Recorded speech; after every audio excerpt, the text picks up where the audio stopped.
I note with interest Vladimir Putin is willing to negotiate with the US to end the war in Ukraine, with a few caveats, of course. The main being America and the rest of us must recognise the 4 annexed Ukrainian regions as Russian territory. Sorry, what?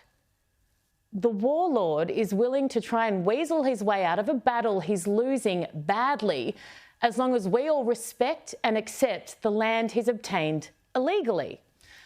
I mean, if it were a fiction novel, you'd say, nah, it's just not plausible. No one could be that stupid. No one would believe it. I'm all for dialogue to be started here. Any possible way of stopping the bloodshed must be pursued. But Putin is kidding himself if he thinks that's even a remote chance of happening, given his conditions. You can't invade a sovereign nation, still part of it, then be open to pulling out as long as you get to keep the bits you took. It's absurd. Not surprising, of course. The dictator's shown time and time again there's no method to his madness. Let's also keep in mind what happened when the US began negotiating with the Taliban and didn't include Afghanistan. More on that in a moment.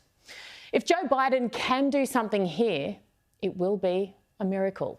His record in foreign policy, as I said earlier, it speaks for itself. Badly. He campaigned in 2020, pledging to get tough on Putin. The president tweeted, "Vladimir Putin doesn't want me to be president. He doesn't want me to be our nominee. If you are wondering why, it's because I'm the only person in this field who's ever gone toe-to-toe with him." That went well. I just mentioned Afghanistan, America's withdrawal last year, in a safe and orderly way. Remember that? It was, as we all know, a complete disaster. And don't forget, before Biden was president.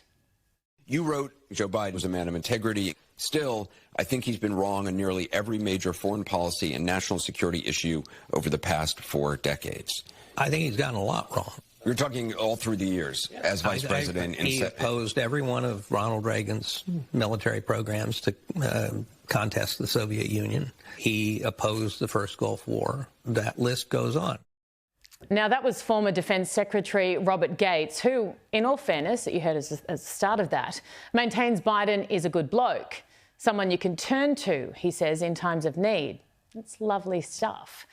But when looking at a list of attributes I'd like in a commander-in-chief, I reckon those 2 things would be in the added bonus column, not the must-haves.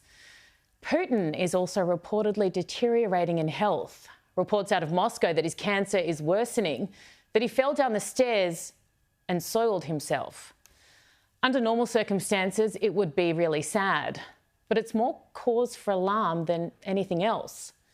A man who might be dying has started a war he can't win and is facing increasing pressure and backlash from his own people is not a man making sound or rational judgments. And of course, relatively speaking, given his past behaviour. But this will make him more desperate, especially if he thinks he's running out of time. So let's hope that all Joe Biden needed was lots of time to figure out foreign policy. He's had plenty of it. And like a lot of us in life, maybe, just maybe, he's a late bloomer. I won't hold my breath.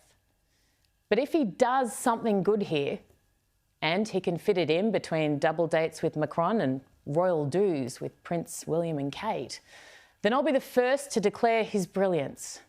Again, though, I won't be holding my breath.